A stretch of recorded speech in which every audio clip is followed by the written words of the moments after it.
Dr. Saju Mathew joining us to talk about this. Doc, welcome. I think your mic might be off, sir. There you are. Hear you. Okay, Yeah. good morning. Can you hear me now? Yes, I can. So what are some common reasons people might struggle to cut down on drinking?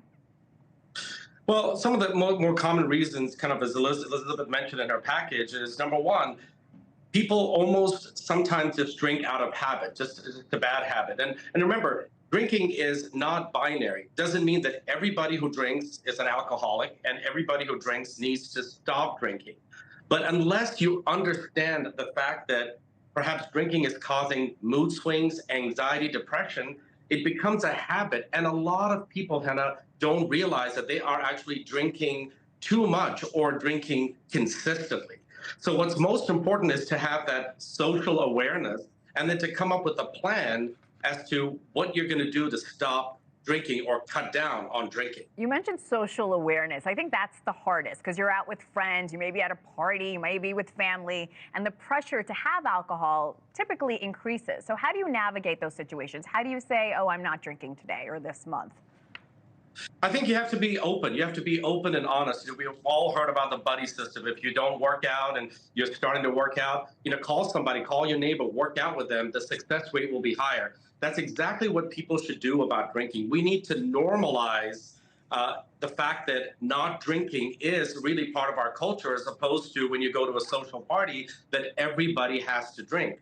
And when you're secretive about it, it actually raises your anxiety. But when you tell people, hey, listen, I want to cut back and see how I feel with my mood, with my anxiety. And one thing about a study that came out in 2018, Hena, it showed that within 1 month of stopping alcohol or cutting back, you can actually see a drop in your blood pressure if you have high blood pressure, and especially with your ability to sleep. So it's really important to realize that if you're just drinking out of habit, even just stopping just a little bit, maybe drinking every other day as opposed to drinking every night, can help you with better sleep and give you more energy. I don't know if there's an exact answer to this, but how often is a safe amount of drinking? Like how much can you drink that is not problematic? Right.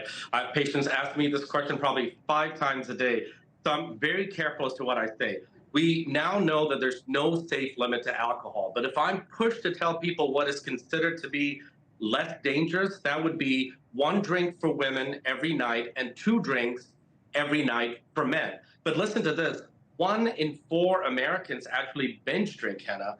And patients usually start off by saying, hey, Dr. Mathew, I don't drink during the week, but I have about 15 to 20 on the weekends. You see, the liver doesn't care if you drink on Monday night or Thursday night. What the liver cares about is how much you drink and how frequently you drink. And binge drinking is actually more dangerous than having 1 glass every single night. See, when you said 1 glass, I thought that was nothing and almost impossible. But 15 to 20, that seems a bit excessive. So thank you for breaking down these numbers for us and talking to us about this very popular trend. Dr. Saju Mathew, thank you again, sir. Thanks for watching. Go to joinnn.com to find NewsNation on your television provider. And don't forget to click the red subscribe button below to get more of NewsNation's fact-driven, unbiased coverage.